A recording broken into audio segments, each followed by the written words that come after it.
शहर में आकर मंजरी को बहुत अच्छा लग रहा था। अभी कुछ ही दिन पहले वो अपनी मौसी के साथ गांव से शहर घूमने आ गई थी। शहर की भागती दौड़ती चकाचौंध से भरी जिंदगी मंजरी को लुभा रही थी। घर में मौसी मौसा, उनके 4 बच्चे, 3 लड़कियां और एक चौथा भाई जो अभी 5 ही साल का था। सभी लगभग 8, 10, 12 साल के थे। मंजरी की उम्र भी 12 वर्ष ही थी। सभी बच्चे मिलकर खूब मस्ती करते थे। मौसा मजदूरी करते थे, मौसी भी 4-5 घरों में सफाई का काम करती थी। कुछ दिन तो मौसी मौसा को मंजरी बहुत अच्छी लगी, परंतु अब मंजरी मौसा की आंखों को खटकने लगी। मौसी मौसा अपने ही परिवार को मुश्किल से पाल रहे थे। अब ये मंजरी का खर्चा और बढ़ गया था। अब मौसी मंजरी को गांव वापस लौट जाने की सलाह देने लगी, लेकिन मंजरी गांव जाने को बिल्कुल भी तैयार नहीं थी। एक दिन की बात है, मौसी की तबीयत अच्छी नहीं थी। उस दिन काम का बोझा भी ज्यादा था और आज तो मौसा भी ज्यादा पीकर आए थे। घर में बहुत हंगामा हुआ। मौसी बोल रही थी, एक तो घर में वैसे ही खाने वाले ज्यादा और कमाने वाले कम, ऊपर से तुम शराब पीकर पैसा उड़ा रहे हो।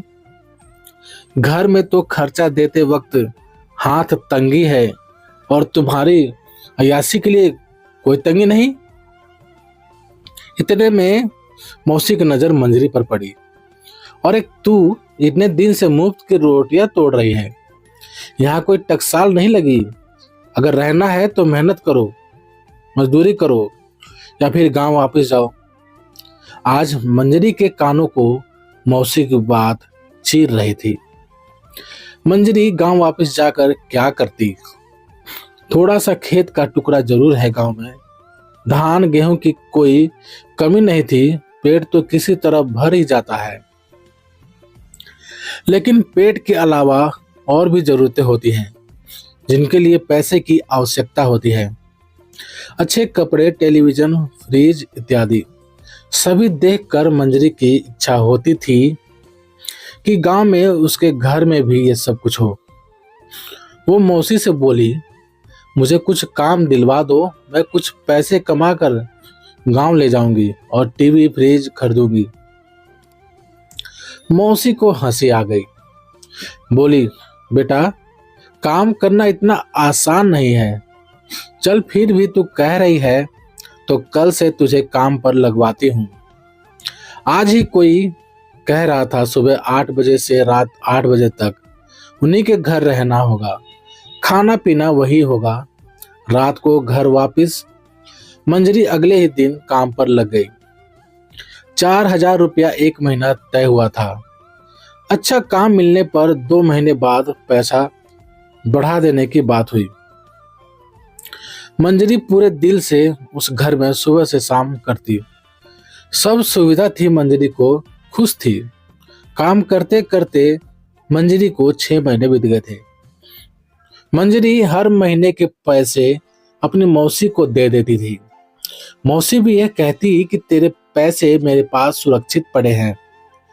अब 6 महीने हो गए थे।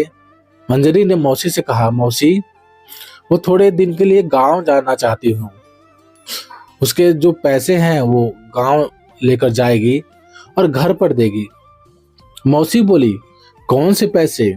घर का किराया और खर्चे, और तू भी तो सुबह का नाश्ता और कभी कभी तो रात का खाना भी तो खाती है।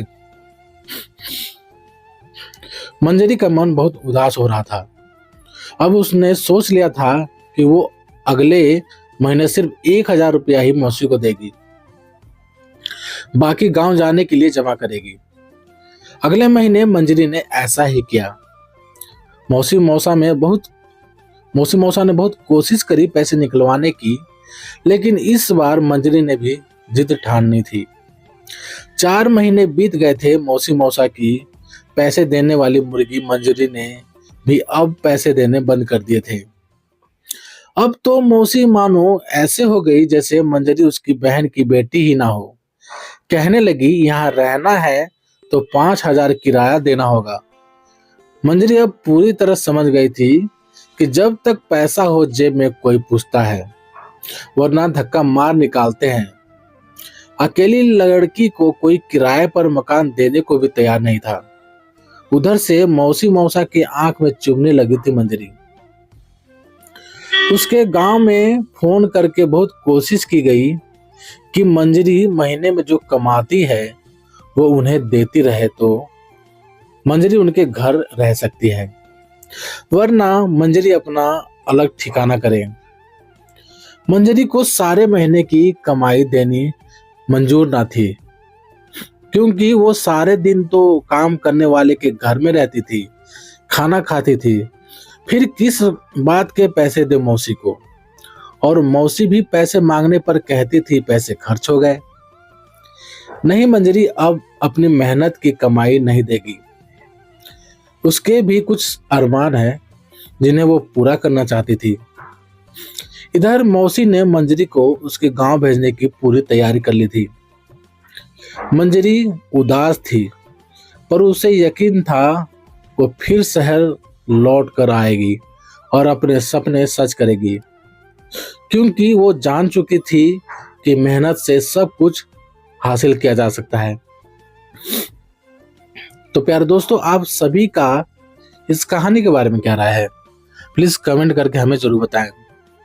यदि ये कहानी आप सभी को पसंद आई हो तो लाइक करें, शेयर करें, और चैनल पर नए हो तो प्लीज चैनल को सब्सक्राइब भी जरूर करें। चलिए दोस्तों, मिलते हैं आप सभी से एक और नई कहानी के साथ। तब तक ले जय हिंद, वंदे मातरम।